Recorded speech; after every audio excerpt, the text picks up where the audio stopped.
morning, friends. Good to be together today, whether you're a new friend, an old friend. It's Name Tag Sunday, so it's fun to hear you talking to each other. And I things like, hey, Tom, Jennifer. It's great to have confidence when you speak to somebody that you can't quite remember their name, right? So you're welcome. Welcome to church this Sunday. So glad you're with us, whether you're in the room or whether you're at home. You're probably not wearing a name tag if you're not in the room with us, but that's okay.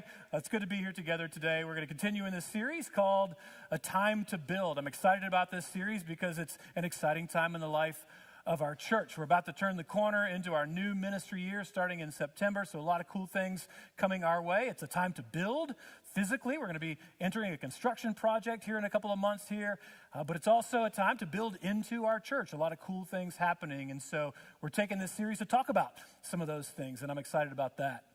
This is also an important month in the life of our church. If you're a member, I want to encourage you, starting today, to participate in our annual vote. Our elders, deacons, our budget for the year, all important things to do with our leadership and structure and our calling to do what God has put on our hearts. And so you should have got an email with information there. I encourage you to review that. You can vote online. You could also vote here in the lobby as we leave the service together today. If you're a member, I want to encourage you to participate. Also, it's the final 2 weeks of our fiscal year. We have a gap of about $250,000 to go to reach our $2 million goal for the year. I've been mentioning this is an important year for us financially. So if you've not been in the practice of giving to God's kingdom through the church, this is a great time to jump in and see how God might bless you for your generosity. Also, if you're in a spot where you can just give a generous year-end gift, we'd appreciate that as we look ahead to all that God is doing in our church. And it is an exciting time. As we've been making the point, it's not just a time to build onto our campus, but to build into our church. And so we're going to the Old Testament, the book of Nehemiah, for wisdom and guidance and a framework, really, from a time in biblical history where it was a time to build, not just physically, but also spiritually into the life of God's people. So here's a lot for us. If you hear last week, we kicked off the series really anchoring this moment in biblical history in the larger story. So we went all the way back to Exodus and told the story of how Israel got to this point and then what was going on in this era. And then we looked specifically into chapter 1, the beginning of the story of Nehemiah.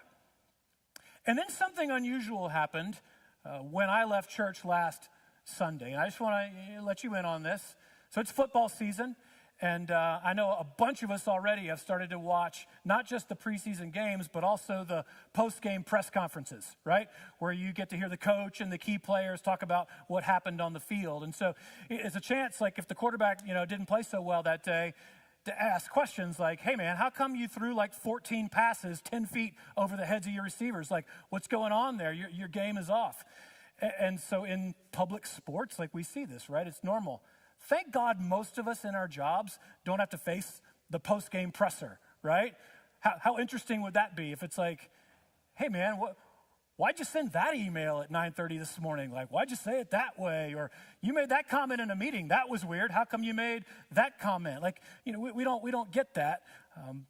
But we had a little press conference at the Hanbury house last Sunday afternoon, and it was sort of a moment of truth for me. And so like I commonly do, we're sitting around lunch, and I'm like, okay, what do you guys remember from the sermon today? I mean, God bless them. Their dad's the preacher, Her husband's the preacher. But I'm just trying to get a sense. And so last week I got kind of some nervous, energy in response to that question. And I was like, oh, what's going on? And it was like, yeah, Dad, we didn't really follow any of that. Like, there's all this stuff about, like, Exodus and all the people moving, and there's all these names, And not just, like, Moses and David, but, like, Zerubbabel and Ezra and Nehemiah and all these things. You're like, I don't know, Dad. I mean, I'm sure it was good for somebody, but... So, things got real. And if you heard the podcast that we dropped on Tuesday, Tucker and I sat down to do one of those, the extended interviews, like where a media person will sit down with a key player and do like the extended interview. And so they can really get under it, be like, how come you have thrown like 88 passes over the heads of your receivers these last few weeks? Like, let's talk about that. So Tucker and I sat down to just chat about preaching. So if you're interested in that, I would commend that to you. That was this past week's podcast. That's what we talked about this week. It was the most personal and vulnerable I've been on a podcast. I was a little nervous, but we got through it, and hopefully it's helpful for some reason out there. If you're interested, check it out. But one thing I do want to do, because it's important that we get the framework. You know, one of the bits of info from the kids was like, Dad, a picture or two might have helped. So here we go.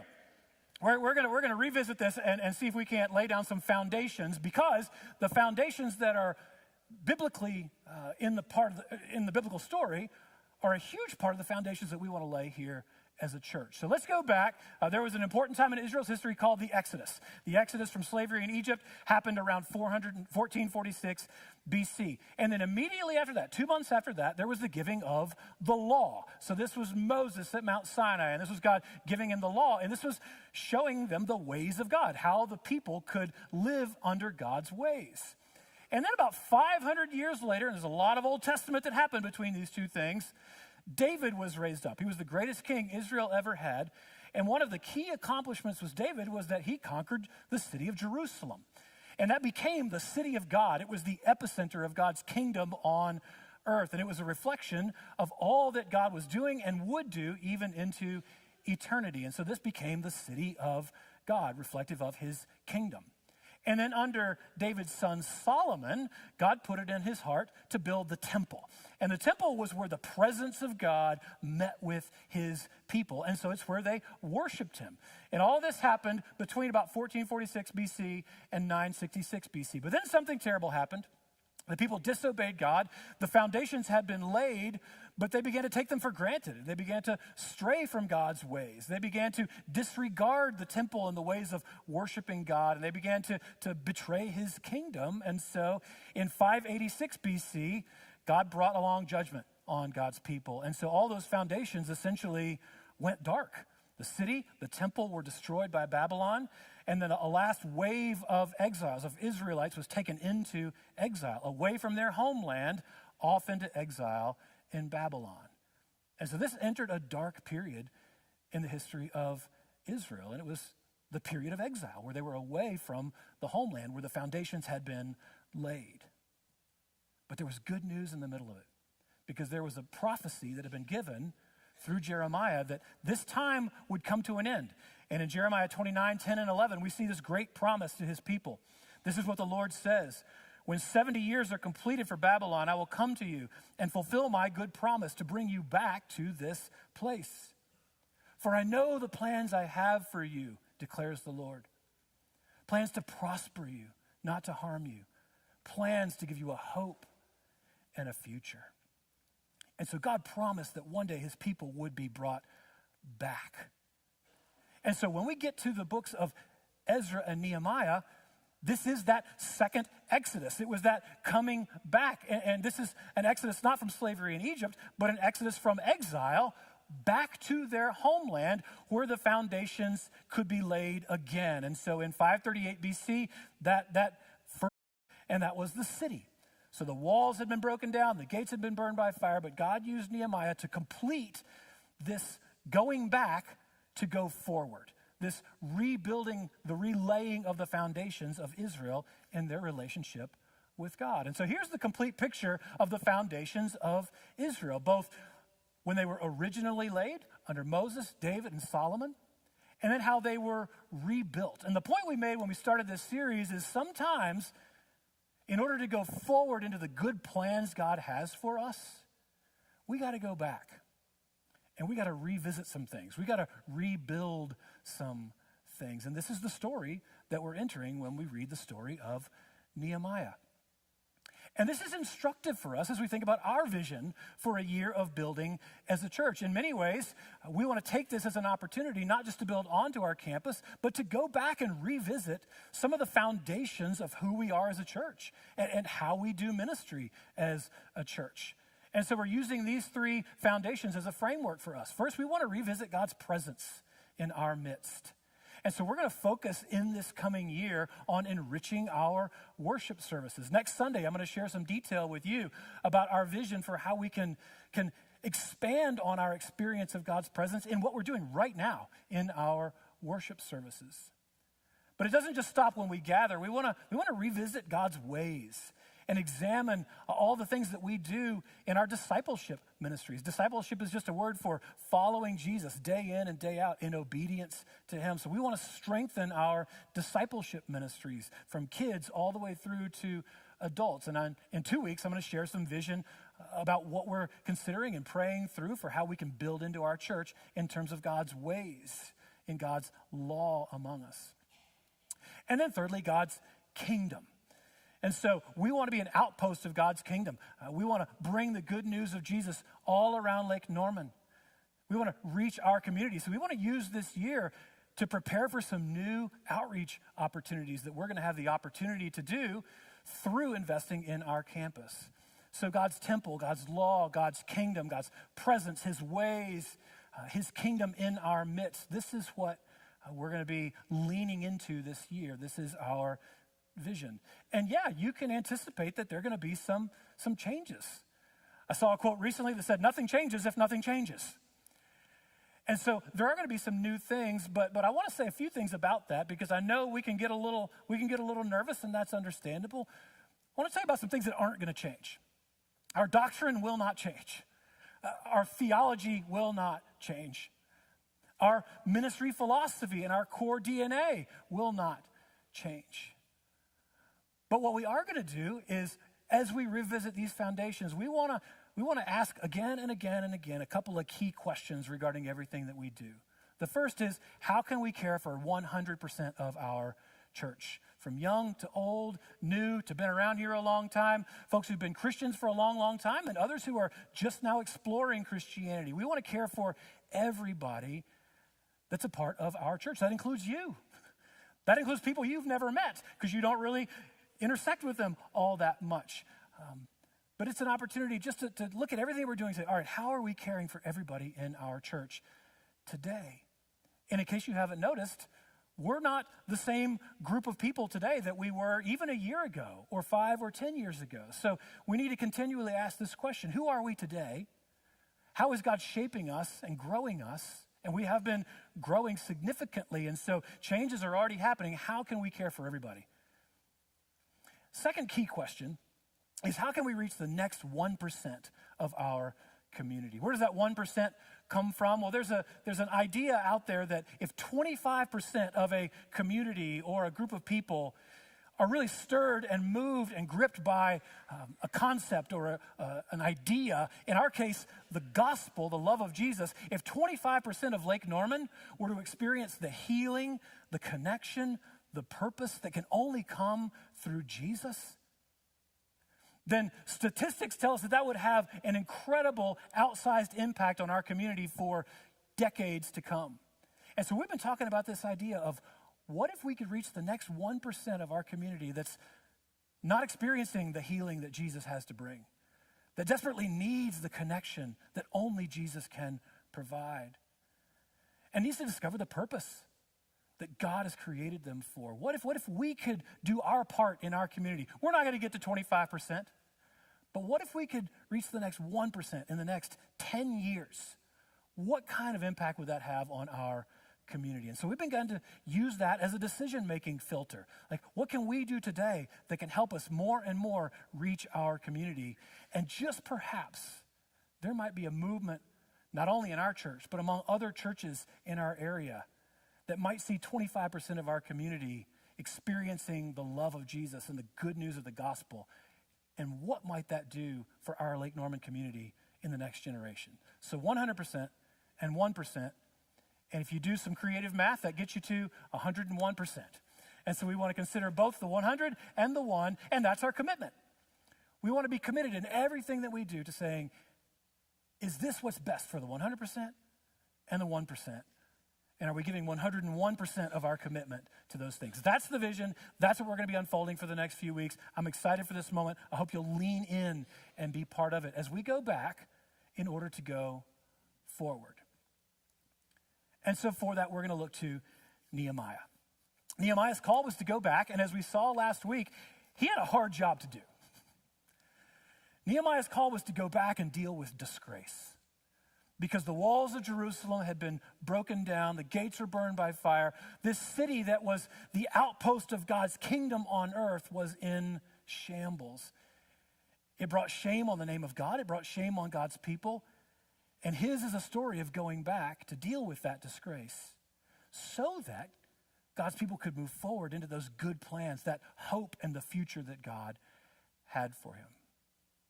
And so, as we look at his story, I think this has everything to do with some of the times that God calls us to go back and do something hard.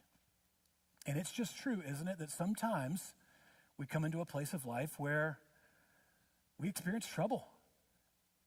We experience disgrace. Sometimes it's choices that we've made. Sometimes it's things that have come our way that we had nothing to do with, but we find ourselves in situations that can only be described as disgraceful. Some of those are individual. Sometimes we come to a place where in order to get out of a bind, we told a lie, and that lie turned into a second lie, and nobody knows it, but you get stuck in this pattern of you haven't told the truth about some key important things in your life to some people who are very close to you in a really long time. And nobody knows it, but you feel that disgrace in your own spirit. And you got to deal with that. Some of us are nursing secret addictions that nobody knows about. And it's eating our soul up. And we need to go back and deal with that disgrace if we're going to go forward into the good plans God has for us. Some of us are just selfish people. And we've only really thought about ourselves for a long time. And that's a disgraceful place to be. And we need to deal with that if we're going to go forward. There are other situations that involve the people around us. Like sometimes we've gone down a path that's not just internal, it's not a secret, but actually it involves others. And I'm going to say a couple of hard things. Like sometimes people find themselves in a relationship that's just entirely inappropriate. Maybe you're too close to somebody and you're emotionally betraying your spouse right now. Maybe you're in an adulterous relationship outright, and it's a disgrace that you found yourself there. And you're not alone. Somebody's in that situation with you, and you've got to deal with that if you want to move forward into the good plans God has for you. Some of our family situations, whether it's our own doing or somebody else's, are shameful. And we need to go back. And sometimes God calls one person in the family, and that may be you, to do what Nehemiah did and say, all right, family, we got to go back. We got to deal with this disgrace because we want to go forward into the good future God has for us. You may be in a work situation. You're on a team that you just keep pulled into doing things that you just know aren't right. And maybe you're the one that God is calling forward, and you know it in your spirit that you got to make some things right. We come to these moments in our lives, and they're hard, and you may be terrified of that. And if so, that's probably appropriate. When we've got to go back and do the hard things, it can be terrifying. There's some good news for us this morning. Nehemiah was in that spot. And the story of Nehemiah is a story of how God came along, put his hand on one of his people, and brought him from fear into confidence. And we're going to see that in Nehemiah's story. And then he led Nehemiah to really do the hard work, to inspect what was going on, and to inspire others to go back and change as well. And we're going to see that in the story of Nehemiah. We're also going to see how Nehemiah faced opposition and how God helped him overcome that opposition. And so we're going to enter into the story of Nehemiah, and the first thing we're going to see is something that we all desperately need if we're going to do the hard thing of going back to deal with the disgraces in our own lives. And that is, how do we overcome our fear? And how can that move to a confidence in doing what God has called us to do? So we're going to go to Nehemiah chapter 2, and we're going to enter the story with verse 1. Going back to deal with disgrace, how Nehemiah moved from fear to confidence. The story goes, in the month of Nisan, in the 20th year of King Artaxerxes, when wine was brought for him, I took the wine and gave it to the king. This is Nehemiah telling his own story. I had not been sad in his presence before, so the king asked me, why does your face look so sad when you are not ill? This can be nothing but sadness of heart. So here's a situation where Nehemiah, he was carrying a burden, and it came time to deal with that burden. There's a detail in the text where it says this happened in the month of Nisan. Well, most of us don't know the Jewish calendar, but this is an important detail because we were told in chapter 1 that he got the bad news about Jerusalem in the month of Kislev, which was 4 months before this moment in the story. And so when you put those two things together, what you realize is Nehemiah had been carrying this burden for 4 months. For 4 months, he had been wrestling with God. And we saw the prayer in chapter 1 of his turning to God and confessing his own sin and the sins of his people. And he's wrestling with God in private, but in public, he was putting his game face on. He wasn't sad in the presence of the king. He did his duty day in and day out. And he put on a strong face. And many of us are doing that very same thing today. Privately, you're wrestling. You're carrying a heavy burden, whether it's something you know you need to do, but you're afraid to do it, or you're just unsure of how to make sense of your life right now. But outwardly, no one would know it because you got your game face on and you're good at it. And I think that was this season for Nehemiah. But I think in that season of turning to God, God called Nehemiah. He said, all right, it's time to step forward. It's time to do something. It's time to take your game face off and let the real you come out. And you're going to need to be vulnerable in probably the scariest place that you could imagine. And so this was Nehemiah's call. It said he had not been sad, but he showed up to work one day and he was showing this king like what was really going on in his heart. And he was terrified. The story goes on. I was very much afraid. But I said to the king, may the king live forever. Why should my face not look sad when the city where my ancestors are buried lies in ruins and its gates have been destroyed by fire? So here it is. He was terrified. He was scared to death. But he told the king the truth. And he said, hey, how could I not be sad? How could I not carry this burden? And he didn't know how the king was going to respond. But he knew that if he was going to do what God called him to do, he had to push through his fear and he had to be truthful. The truth needed to come out. And so how would the king respond? The story continues. The king said to me, what is it you want? Okay. Moment of truth, right? Is he going to say it? Is he going to say what God put on his heart? It says, then I prayed to the God of heaven, and I answered the king.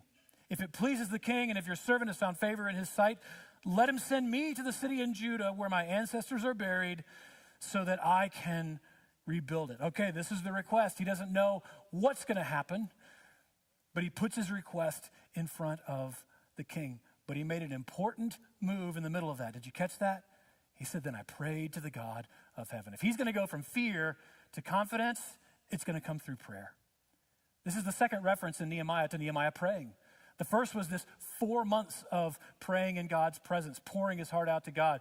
And this was an urgent prayer in the moment. God, I need you right now.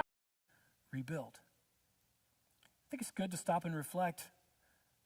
Is there something that you know you're called to do? Is there a way that you need to go back and deal with some disgrace and you're scared to death to do it? And you hear this, but you go, I don't know how to get out of my fear.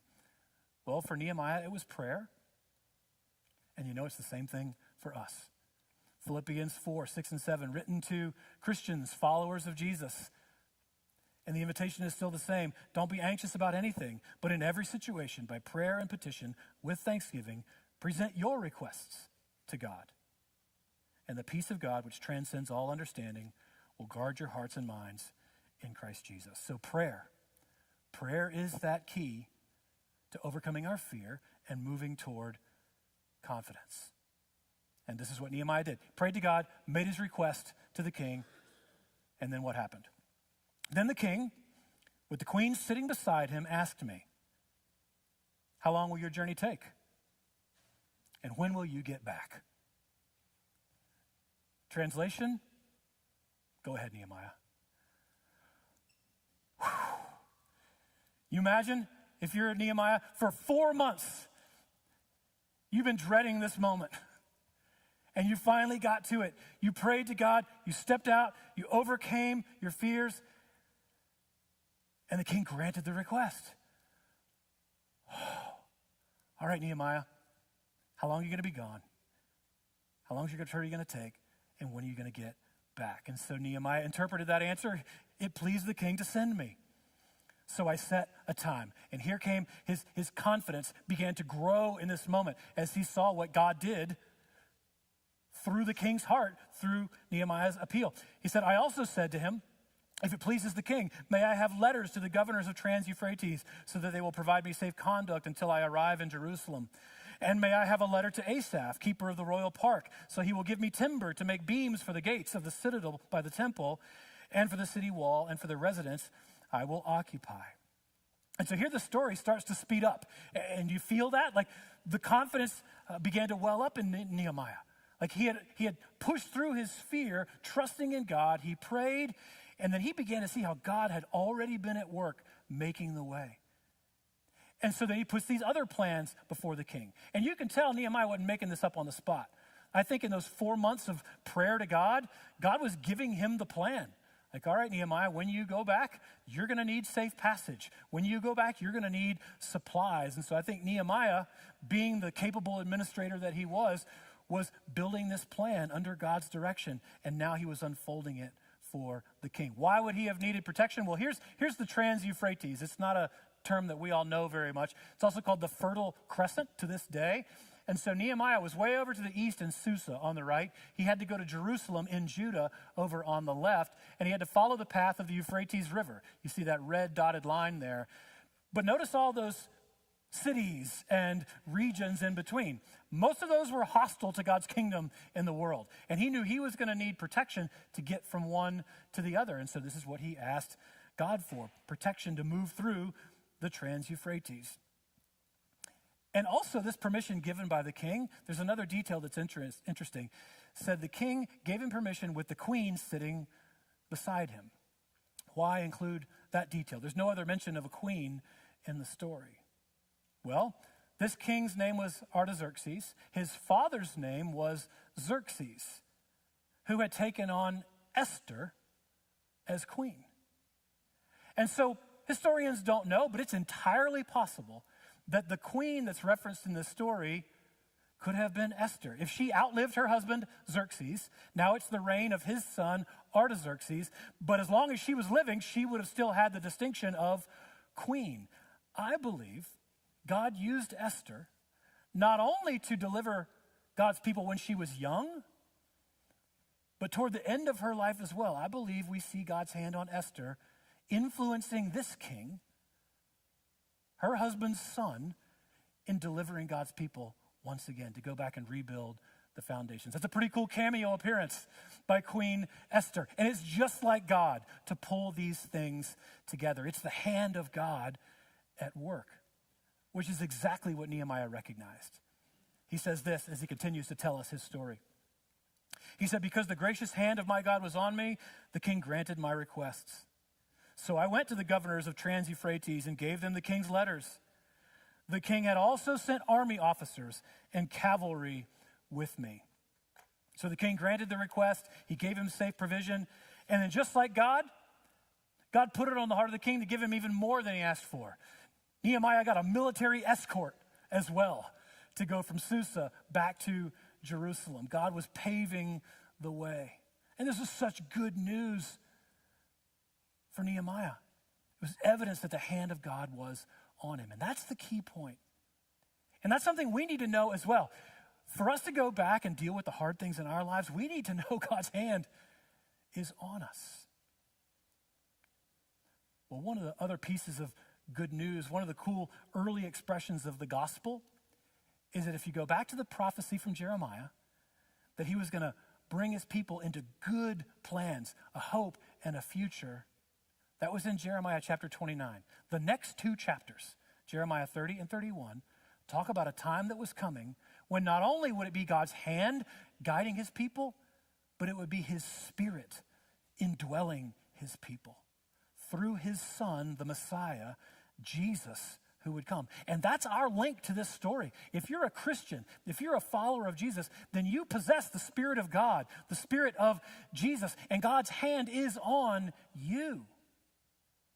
And so, yeah, there might be some hard things that you and I have to deal with, even some disgraceful things. But we can go back. We can move from fear through prayer to confidence, knowing that God's hand is on us. That's the good news of the gospel, that we are not alone. Jesus has made a way for us to carry God's Spirit and be led through not just the easy parts of life, but the hard parts, even the disgraceful parts as well, as we move into the future that God has for us. And then we get a little hint that this wasn't going to be easy in the future either. So as good as this good news was, here came the hints of the opposition that was coming.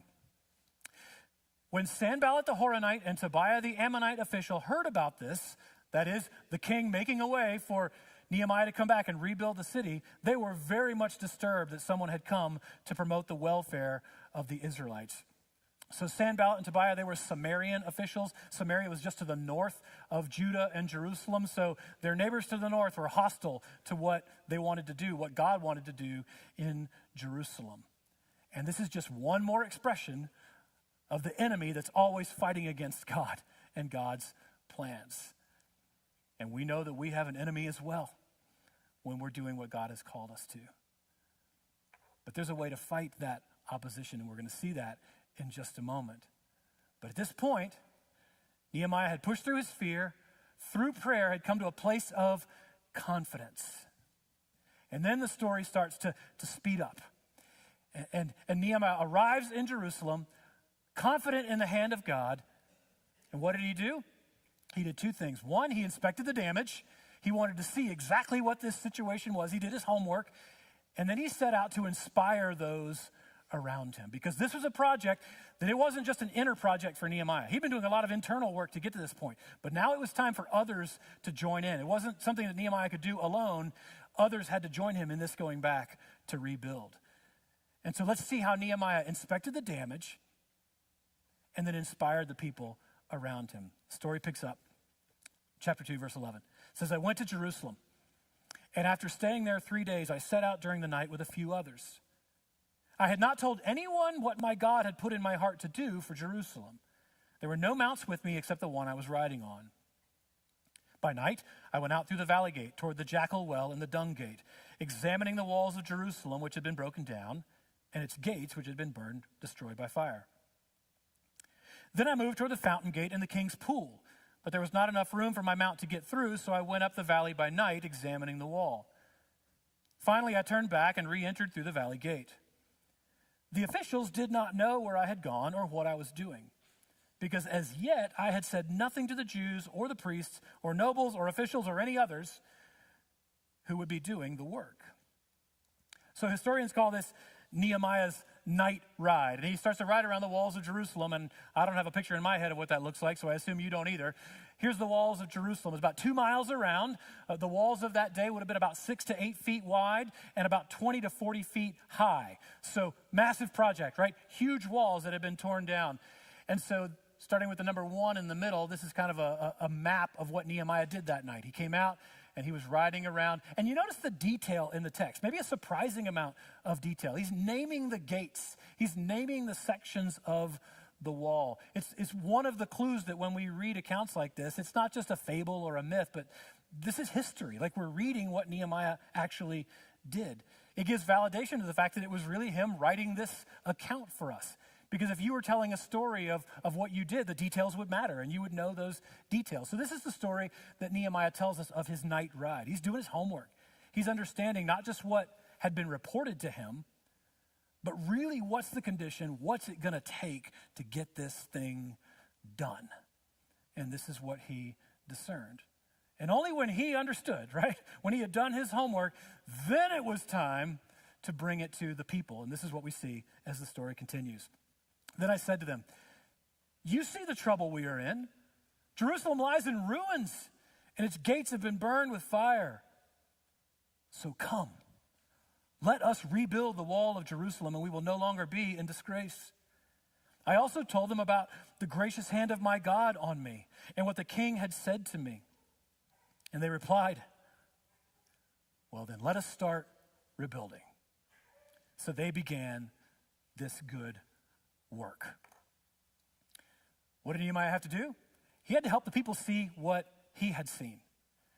He said to them, hey, you see the trouble that we're in? And when they saw it, and when they understood for themselves, they could see the problem. They recognized that something needed to be done. And then there's another thing that Nehemiah did. He shared his testimony.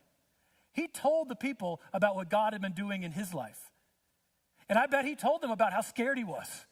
And for 4 months, he dreaded that moment of going before the king. And how he was scared to death when he let down his guard and was vulnerable in front of King Artaxerxes. And about how he prayed, and then about how God came through. And Artaxerxes made a way for him and gave him a military escort to be there. And when people got to see that, oh, God has been at work here, then they responded. And many scholars would say that's the theme verse of Nehemiah. Says, let us start rebuilding. And they began the good work. And this is the point in the story where the inspirational music starts to play, right? And you get the montage. It's like, bump, bump, bump, bump, you know? Yeah, things are happening, right? They started to build. The music is playing. We love that part of the movie, right? But then the opposition came. And it's like, oh, can we really do this? And this is the last piece of the story. This is where Nehemiah 2 closes. And we're going to pick up here next week in Nehemiah chapter 3. Nehemiah faced opposition. It says this, when Sanballat the Horonite, Tobiah the Ammonite official, and now Geshem the Arab, they recruited another friend, when they all heard about it, they mocked and ridiculed us. What is this you are doing? They asked. Are you rebelling against the king? I answered them by saying, the God of heaven will give us success. We, his servants, will start rebuilding. But as for you, you have no share in Jerusalem, or any claim or historic right to it. This was a confident Nehemiah by this point because God had brought him here and he clearly knew the hand of God was on him. But with that success came very strong opposition. Historically, Geshem played a key role. I mentioned Sanballat and Tobiah. They were the northern enemies of Israel. Well, Geshem was to the south. And so essentially what they're saying to Nehemiah is, Nehemiah, we've got you surrounded. We're not going to let you continue to do this thing that you want to do. So they tried to intimidate him. They tried to distract him. They tried to oppose him. Just like happens in our lives, right? When there's a hard thing that needs to get done and the people around us are pretty happy with the way things are. They kind of like the status quo. We're gonna face some opposition and maybe some ridicule, maybe some mocking. If people can't stop us, they can ridicule us and make fun of us and try to intimidate us along the way. Nehemiah faced all these things, but confident in what God was doing, he said, we will start to rebuild. And oh, by the way, you've got no part in this. And Nehemiah wasn't the first person to say this.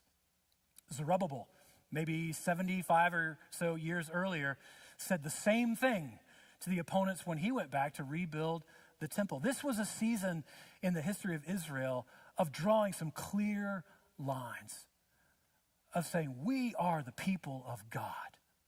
Yes, the original foundations had been destroyed, but God is not done. He's rebuilding, and he's called us to go back. And so this is what we are doing. And so you got no part in this. This is between God and us, and we're moving forward. And sometimes we need that resolve, don't we? You need to know, this is between God and me, and I'm going forward. This is between God and us, and we're going to move into the good plans that he has promised us. If you are a Christian, then the Spirit of God is in you and the hand of God is on you. And when you and I face the very natural fear of going back and doing the hard things, of dealing with the disgraces in our lives, through prayer, through the hand of God, we can move to a place of confidence. When we do our homework, when we really take the time to understand what's happening and to invite others into the work along with us, then what God is doing can spread beyond just us, but to those around us. And yeah, we're going to face opposition. Individually, we can expect it collectively as a church. But with the hand of God, the Spirit of Jesus, we can move into those good plans that he has for us. We can have a hope and a future. It's time to build. Would you pray with me?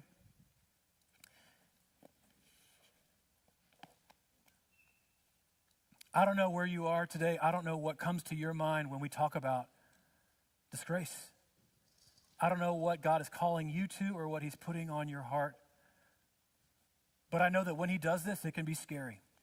You might be terrified of what it is God is calling you to do. So I'm going to invite you in this moment. Take that to God. Do what Nehemiah did.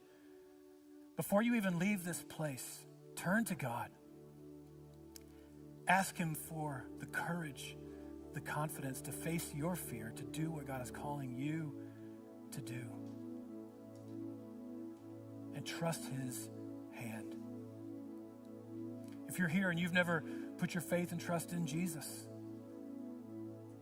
then my invitation to you is to take this time to confess your own sin and ways that you've rebelled and gone your own way, and ask for his Holy Spirit to come inside of you, for his hand to be on you, and to lead you forward into a hope and a future. If that's you, share it with someone who can come alongside and help you. A friend, a family member, a church leader, a pastor, a teacher. Let's move forward together into the hope and the future God has for us. Father in heaven, we thank you for not just the story of Nehemiah and what he did, but for the story of what you did through him. And thank you that you are still at work today. You have a hope and a future for each one of us. Lead us into that future, I pray in Jesus' name.